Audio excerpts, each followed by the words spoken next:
Hello and welcome to this LNEC webinar on a clinical leader's guide to support bereaved staff during COVID-19. My name is Billy Rosa and I'm currently a postdoctoral research fellow in psycho-oncology at Memorial Sloan Kettering Cancer Center in New York. And my background is as a palliative and critical care nurse and palliative care nurse practitioner.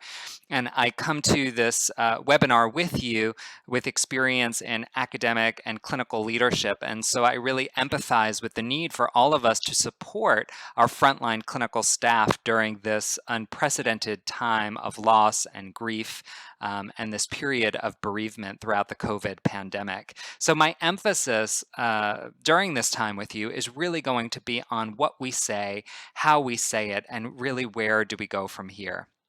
So the objectives of the webinar are to briefly discuss the impact of COVID-19 on the overall health and well-being of nurses, not just emotionally and spiritually, but also mentally, psychologically, physically. To consider the nurse coaching process, which I'm going to explain in depth, as a potential tool to lead staff debriefing, and then to apply certain concepts from the nurse coaching approach to support staff throughout COVID-19 and into the future. And I like to start with this quote from Dr. Brené Brown, who's a shame and vulnerability researcher. And this is from her New York Times bestseller, Rising Strong in 2015. And she says, you may not have signed up for a hero's journey, but the second you fell down, got your butt kicked, suffered that disappointment, screwed up, or felt your heart break, that hero's journey started. So it doesn't matter whether or not you're ready for an emotional adventure. Hurt is going to happen, and it happens to every single one of us without exception. So the only decision we get to make is what role we're going to play in our own lives. Do we want to write the story, or do we want to hand that power over to someone else? And so choosing to write our own story means leaning into the discomfort. It means getting uncomfortable. And ultimately, what this webinar is about is choosing courage over comfort, right? It takes courage and tremendous strength and vulnerability to have the sometimes difficult conversations around loss, grief, and bereavement. Anyone working in palliative care knows that. Any nurse on the front lines bearing witness to suffering knows that. And any nurse manager who is providing emotional support to their staff during COVID-19 is familiar with that.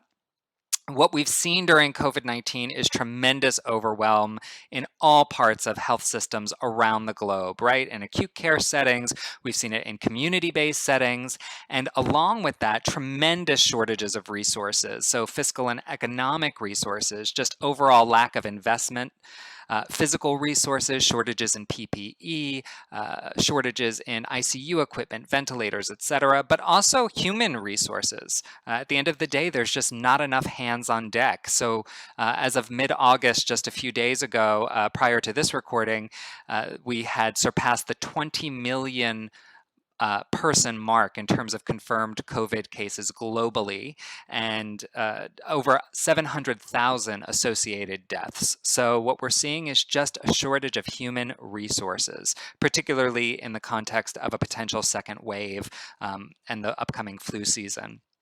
Disruptive, very harmful shifts in how we function as a society with our families, with our support systems.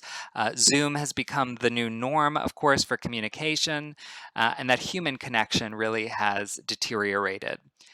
Along with that, we've had this increased awareness of and exposure to dying and death and existential anxiety, right? This anxiety that comes with just acknowledging that our existence is finite. A recent editorial in the Journal of Palliative Medicine talked about the need for existential maturity throughout the pandemic and really cultivating that existential awareness and finding peace with it. There's also been alterations to the processes of grief and bereavement for our patients and their families, whether that's due to social isolation, visitor restrictions, distancing measures, mask and PPE wearing, right? There's all these alterations to the natural processes of expressing and experiencing grief. And then there's been this also associated rise in emotional distress and suffering among frontline nursing staff due to all of what I've just discussed. And while there's been a lot of, let's say, negative or challenging aspects, there's also been a lot of positive, affirming aspects to COVID-19. We've seen this renewed commitment to compassionate care. We've seen this recognition of our shared humanity, our interconnectedness and interdependence with the rest of the world. In the media and across lots of publications and interviews and on behalf of politicians, we're seeing this deep honoring of the courageous work of nursing. Nursing is really, in this International Year of the Nurse and Midwife, really making itself known on the global stage in a very different way than it ever has before. We've watched as nurse leaders innovate in all types of settings to really lead testing and triage and treatment centers. And there's been this reevaluation of holistic needs of patients, really aligning with the palliative care perspective. So when we look at a lot of the resources that have been created through LNEC, for example, we see a focus on spiritual care, on bereavement support, on symptom management. Again, looking at the whole patient, the whole family unit, and the community in many respects. And also an increased emphasis on nurses' health and well-being. For example, the American Nurses Association has created the Well-Being Initiative. And prior to COVID, there was already national dialogue about burnout, about moral distress. The National Academy of Medicine had worked on the burnout report and really emphasized clinician well-being. And what we know from the literature is that significant proportions of nurses experience emotional exhaustion. And that was just kind of at baseline prior to COVID, as I mentioned. And nurses are at particular risk for moral distress, which is that moral discomfort or moral suffering that arises from knowing what the ethically appropriate action to take in a given clinical situation is, and the ability to follow up on that knowledge, right? So that distress of being a frontline clinician and having to follow a licensed independent provider's orders, but not necessarily agreeing with those orders, or feeling that the care we're providing is causing harm in some way, and yet not having the political power within the hierarchy of our hospitals or our health systems to change that. There's also been research that has looked at the evidence of existential distress among healthcare workers. So for those of us who work with death and dying or bear witness frequently to suffering,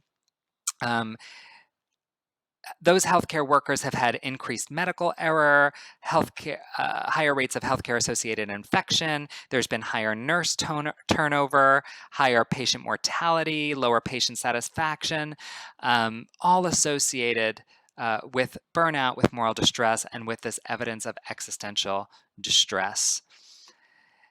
And the thing about the COVID stress is that it is different. So there's a number of factors that come into play here. So there's just more work to be done.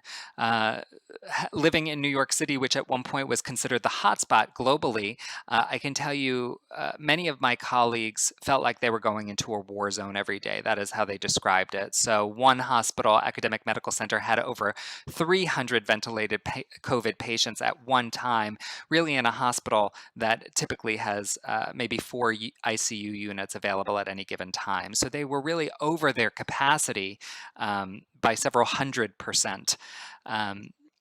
So just that stress alone of more work, the fear surrounding our own safety and health, so our fear of transmission, etc.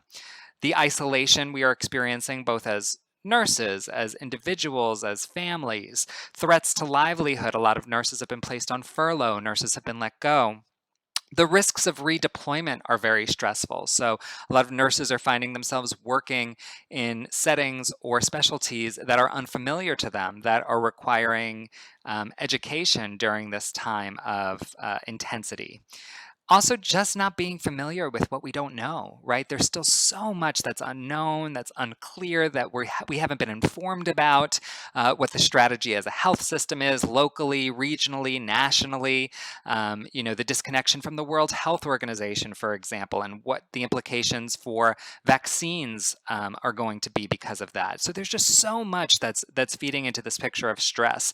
Emerging technology with how we're going to address this, and then, of course, the rise in moral suffering seen with increasingly difficult ethical decisions. And in addition to that, nurses are now having higher exposure to death and dying. So maybe nurses working in settings where they were not frequently exposed to codes, for example, or death and dying on a regular basis. The frequency of it has increased. And we're watching the difficulty of working at the intersection of the time surrounding death, any complex family dynamics that are only exacerbated by visitor restrictions, and then nurses' own personal grief. And then, of course, bearing witness to suffering in both personal and professional lives. So nurses are likely bearing witness to suffering in the hospital setting or in the community, but also confronting loss at home with their own families and in their own communities, while they're experiencing personal losses at work. So death of patients that maybe there are long-term relationships with, or death of colleagues. There's been several stories of that in the news. And so basically there is this overall emotional impact that nurses are having right now, and there's very limited research on it at the moment, although some studies are starting to come out about the psychological impacts and the emotional impacts. So nurses are, as I mentioned, increasingly bearing witness to suffering. Patients are dying alone without family members present, which is very challenging. So the images we're seeing are nurses using a tablet to video conference family members to say goodbye virtually, or to invite the final blessing of a priest or spiritual leader via a video tablet for patients to receive their final blessings. And then the nurse-family relationship is strained because nurses are having to increasingly communicate maybe upsetting clinical updates or the report of the death of a patient by phone to loved ones. And all of this in the context of losing multiple patients per day over months at a time, while also considering the especially hard losses of young patients or patients that require complex and really personally challenging ethical decision making. So nurses are in this position of confronting loss on all sides, right? The personal, the professional, the grief related to family, to friends, but also missing the tangible support of communities during this critical time. Maybe their spiritual communities, their religious communities, facing emotional upheaval in the face of work responsibilities, whether that's anger at insufficient PPE, fear of getting sick, stress associated with redeployment, and then, of course, experiencing grief during this public health emergency places increased emotional, mental, and spiritual burdens on nurses. So what we see is a nursing workforce and really a healthcare workforce in general that is hypervigilant, right? Survival mode, constant fight, flight, or freeze. So this was a case study that I put together based on several first-hand accounts of nurses that I've spoken to over the past months, working primarily in urban academic medical centers. But regardless of setting, I think many of the features of this case study are factors that I think any one of us can relate to at this time. So let's talk about Laura. So Laura was a neurology med-surg nurse. She just came off her first year of practice at the start of COVID-19. So as the number of COVID positive patients began overwhelming her hospital's capacity, her unit, which was not an intensive care unit, was turned into a COVID ICU. So she received kind of crash course, just-in-time training on ventilators, critical care management, including sedation and pressor support, high-dose IV opioids, medication she had never seen before or used previously. New nurse and physician colleagues seemed to appear every day, visiting nurses, visiting healthcare professionals, the constantly shifting team adding to all these communication difficulties, uncertainty about the most up-to-date protocols, etc. And as the days turned to weeks, Laura was caring for multiple vented patients at a time. So in her first year of nursing, she had responded to only one code blue, but now there seemed to be 2 or 3 a day, all losses. So she was watching as patients died without the comfort of family at their bedside, living their last days in this, what she called solitary confinement. And Laura somehow tried to fulfill her roles as a nurse, but also frequently found herself being the chaplain, being the social worker, the physician, the ethicist, being the first responder to cardiac arrest, but also to the spiritual and existential crises, the end-of-life anxiety, the family distress that seemed to be happening nonstop.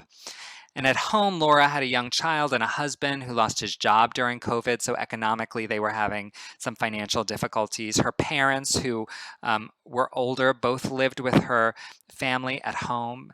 Terrified of getting sick herself or infecting her family, she often stayed at a hotel by work.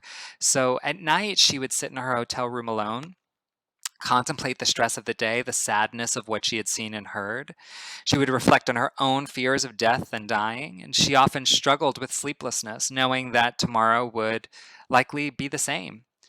And she loved being a nurse, but this was not what she signed up for. She missed her life the way it was before. For Laura, nursing had been about rehabilitating patients, and now she was helping them die with overwhelming regularity. She was terrified. Her one surgical mask per week due to PPE shortages didn't seem to protect her from the anxiety or the grief of what had become a hallmark of her daily work. And Laura is just one of 4 million nurses in the United States experiencing the endless emotional consequences of COVID-19. And again, this is a compilation of multiple firsthand accounts that I've heard from friends and colleagues over the past months.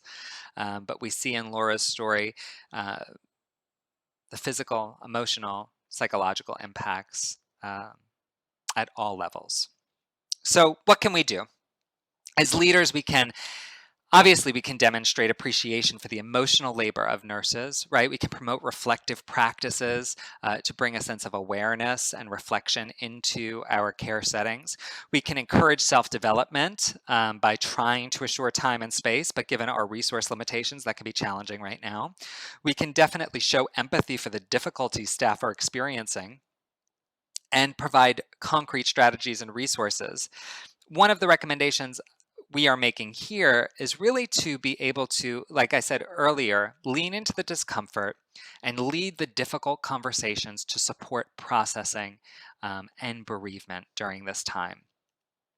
So we're going to talk about how to hold a staff debriefing using a nurse coaching approach. So for those of you who haven't heard of nurse coaching, I'm a certified nurse coach. This is how it's defined. It's a skilled, purposeful, results-oriented, and structured, relationship-centered interaction with clients provided by registered nurses for the purpose of promoting achievement of client goals. So really the focus is on exemplary communication and allowing for clients, whoever that client is, to achieve their goals. So in this case, our nursing staff are our clients, and our client goals or our staff goals are going to be elicited. So their goals are going to vary. It may vary from just wanting to express their grief to wanting to be heard or acknowledged, to fostering team cohesion, right? And you can adapt the process that we're sharing here for one-to-one use and also in small or large group settings. So this is the nurse coaching process. It's built around the nursing process. So you can see the traditional nursing process in parentheses: assessment, diagnosis, outcomes, identification, planning, implementation, evaluation. And basically what I want to emphasize here is that what we're presenting are just ideas, right? This is for you to take what works for you as a leader in your setting with your staff and to leave the rest. So this is the process from soup to nuts, and we will talk about that now.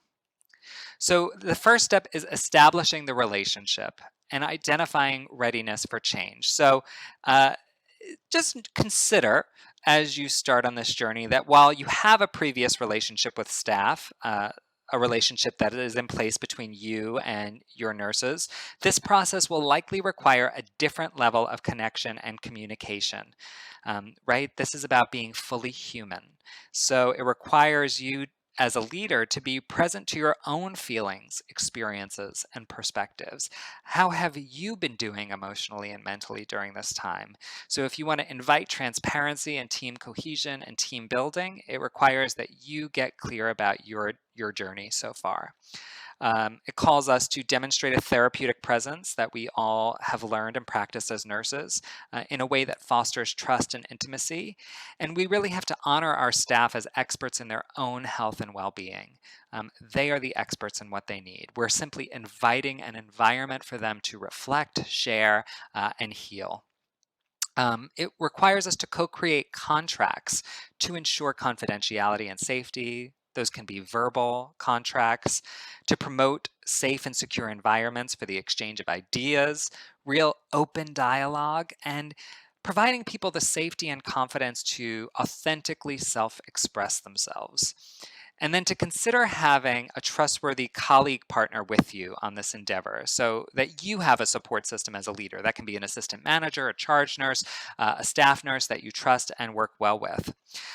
So I'll say in establishing this new kind of relationship, you want to release any preconceived notions or kind of fixed ideas of how you think staff should be or how they might be doing. Really allow for something new and unknown to emerge, for them to speak something new to you. And in that presence that I talked about, that therapeutic presence, remembering to be staff-centered in the same way we might be patient-centered. So we want to use active and deep listening. We want to use communication skills that validate the experience of staff, that we want to avoid giving advice or minimizing the experience of staff, and really support them in seeing themselves as the expert in their care. And then to really invite an opportunity to give meaning to their experience. So the personal meaning that staff experiences are going to vary. It's going to be highly individualized, but seek out, validate the meaning that staff members give their experiences, and remember that they may be experiencing a number of intense emotions. So as we're establishing relationship and identifying readiness for change, I want to invite you to consider really creating a healing and supportive environment as much as your particular clinical setting allows. So just knowing that aesthetics and details really do matter. So you want to find a clinical space away from the care delivery setting, make the room physically comfortable, make sure there are enough chairs for everyone. You don't want people sitting on the floor, standing, leaning against a windowsill. You can have drinks and snacks available as long as they can be eaten quietly. And bring in some flowers, something beautiful to look at, something different from the day. The ordinary day in the clinical setting.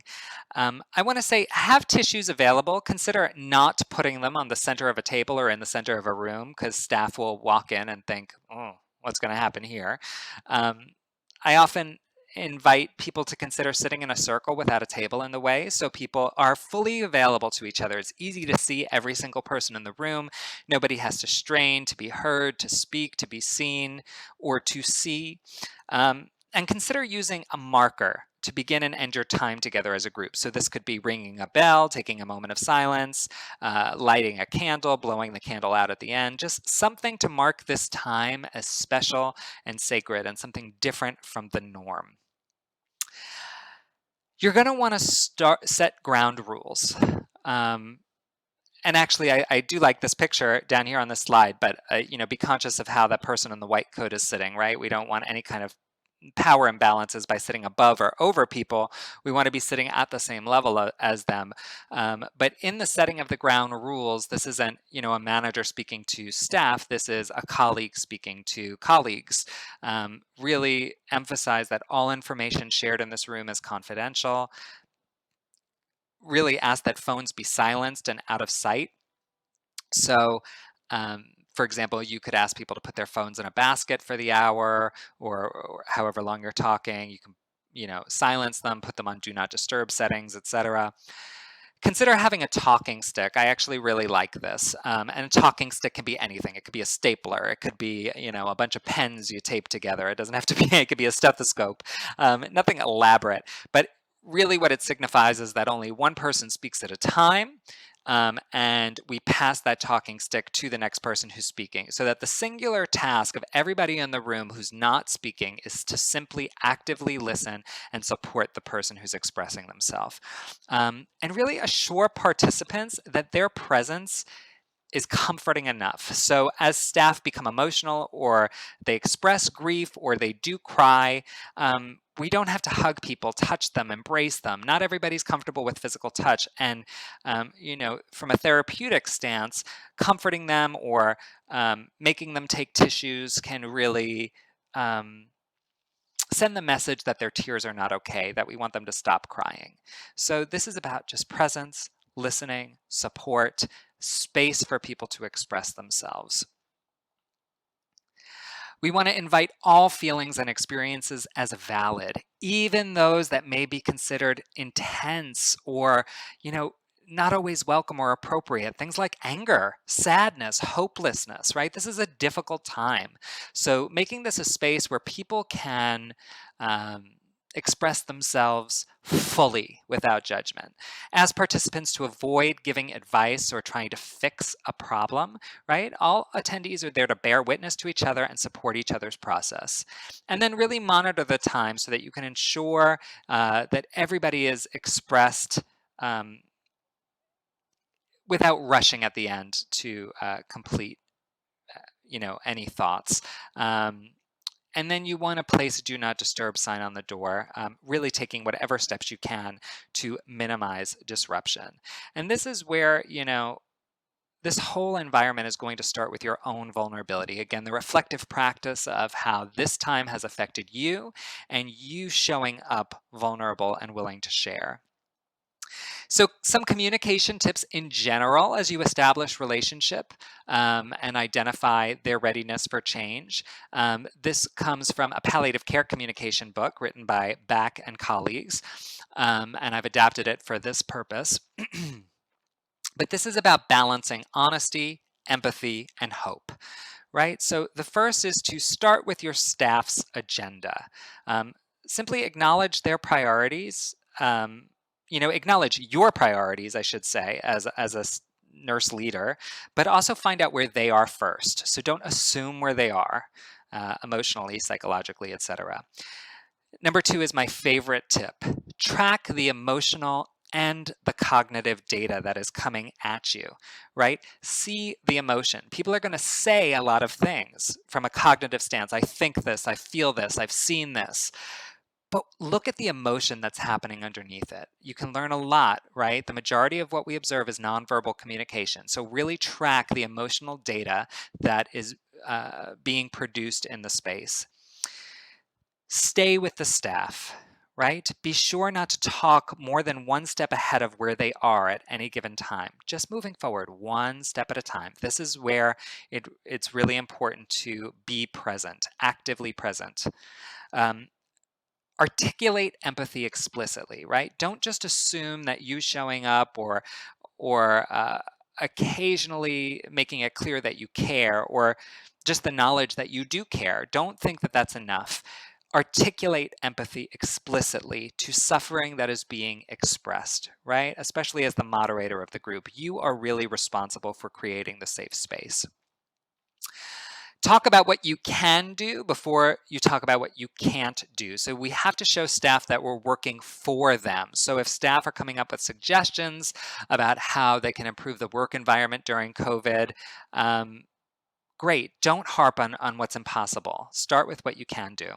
Start with the big picture goals before you get to the nitty gritty, right? Ensure your goals are aligned with theirs, right? You are working for them.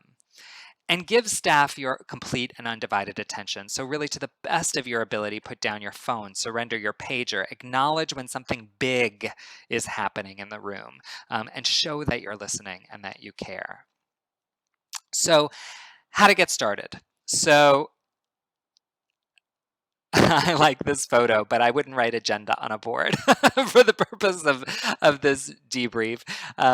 So I would introduce the purpose for coming together. What are your intentions, right? Intention to me is key. Think of it like setting an objective for a class or an agenda for a meeting. Intentions might include promoting staff well-being, allowing for emotional processing of a high-stress environment, debriefing on work experiences during COVID. It could be as simple as, I really want to take this time to strengthen our team bond and our feeling of connection since things have been so hectic. You want to emphasize commitment to a healthy work environment. So, supportive team environment, ongoing well-being of all staff, and really offer to remove the manager or leader title during this time. In this space, all of us are equal, safe, and supported. We're just people. We're nurses and we're human beings. And then invite staff to consider this as a time to express themselves, as I just mentioned, both as nurses and as fully available human beings. So you want to use the first part of your time together to identify the staff's issues, their concerns, and confirm your understanding. So just repeating back to people what you heard them say can often be very effective in helping them feel seen and heard and acknowledged.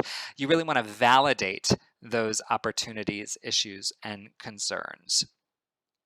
So consider inviting each person to introduce themselves with name and position, and also to briefly share. So the example I use is actually from an article that is in press with some colleagues right now. I recently led a virtual nurse coaching debriefing with palliative care team in West Africa and Liberia, where I've worked before. And it was very interesting. The team asked for some emotional support, and so we very much did this process over Zoom. And when I had them introduce themselves, even though I knew them, I wanted them to feel comfortable in the room. They said their name, their position, but I also wanted them to do two things. I wanted them to share their most significant fear or challenge working during COVID, but also to reflect on the factors that were bringing meaning and purpose and joy to their work during this time. So for me, that dual purpose introduction, right out of the gate, it invited openness and comfort, and it promoted team building.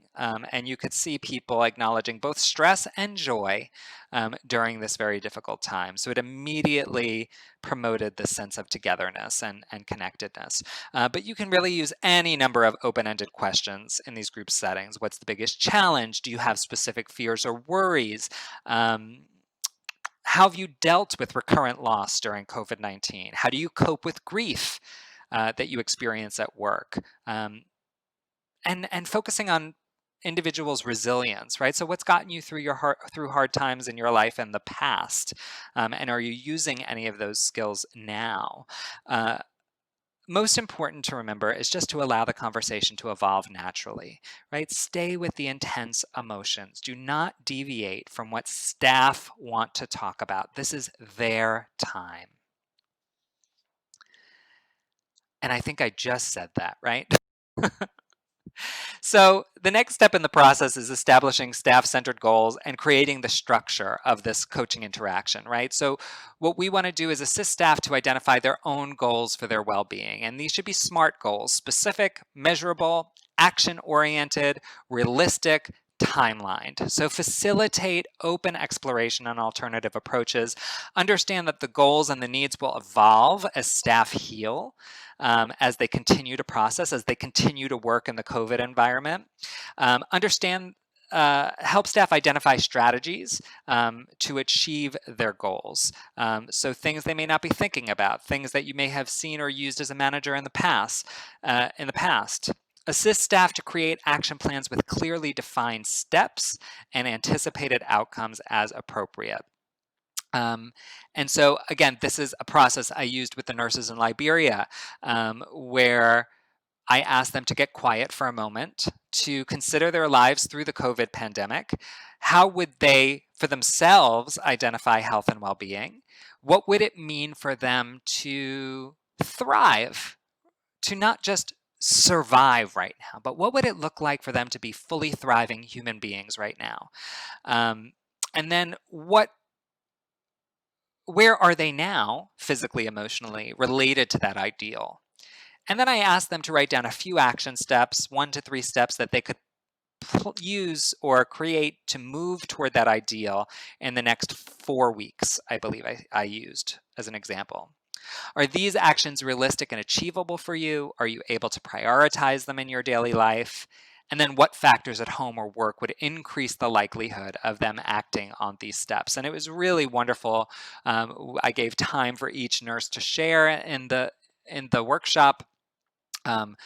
one of them said that they had really sacrificed their prayer time, that prayer and spirituality was incredibly important to them. They felt very disconnected from their spiritual community. And so they had nowhere where they felt that they could fully process the fear and worry they had about COVID and caring for COVID positive patients. So they made an action plan about making prayer and reflection time, what changes needed to happen in their family life, and how they might start a socially distanced community gathering of their spiritual community so that they could reintegrate that back into their life. So there are several tools that you can use during this. You can ask people to envision, right? Ask them to get quiet for a moment. You can provide pen and paper for them. Just allow them to imagine themselves feeling healthy, empowered, well, connected to their purpose. What would that feel like? And when they reflect on that, where do they feel that in their body? And ask them to just connect to that feeling. And then to remember that feeling if they need to care for themselves or whenever they need to recommit to their well-being. My favorite are awareness practices. So you can do this in 60 to 90 seconds, but it's incredibly comforting. So I'll take you through this right now. So feel free to actually do this with me if you like, if it's helpful to you. So just take a moment to close your eyes. If you don't feel comfortable closing your eyes, you can lower your eyes to a single point on the ground or the table in front of you. Just take a deep breath in and out. Take a deep breath in and out. And just take one more breath in and out.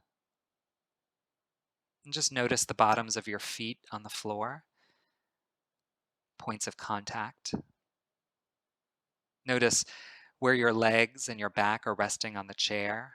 Feel the support of the chair. What does it feel like to be supported? Become aware of what you're feeling emotionally. Anger, sadness, joy, happiness, love. Just notice what you're feeling, and can you make room for whatever that is right now?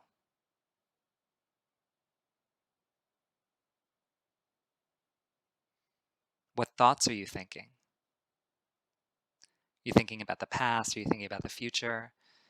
Just make space to let that be okay. And just give those thoughts a little space.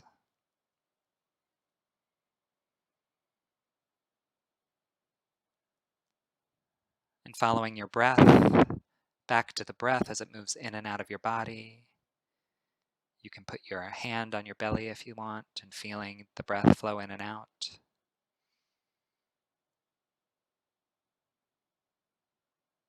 Slowly opening the eyes and taking a look around at the space that you're in and coming back to the room.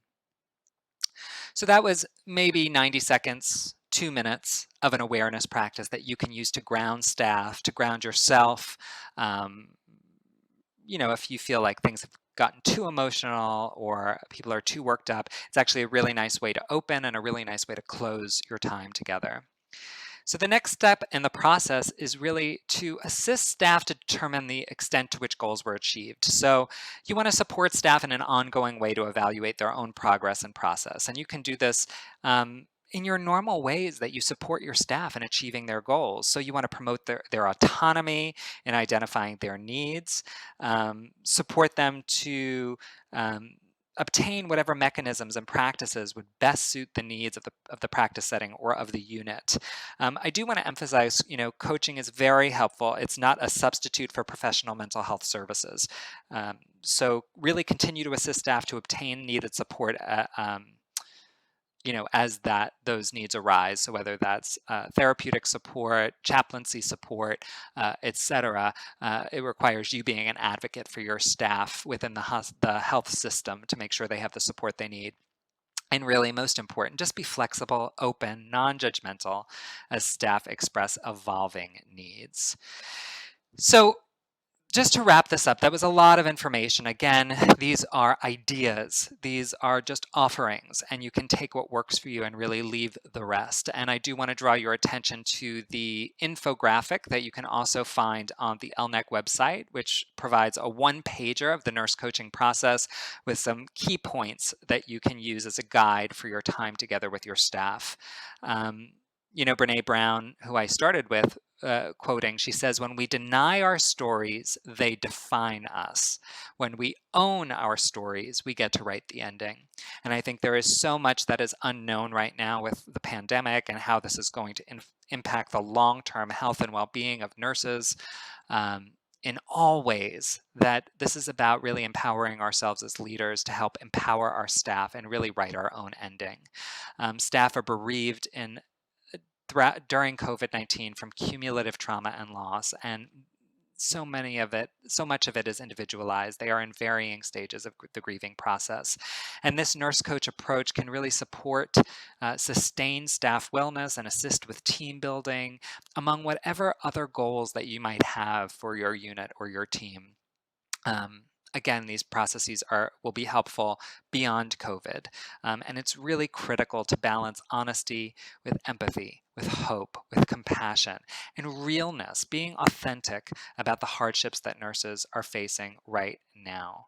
I believe these PowerPoints will be posted. There's lots of references for you to look at and to reference yourself. I thank you for joining me during this time. I wish you well and safety, and I wish you good health. Thank you.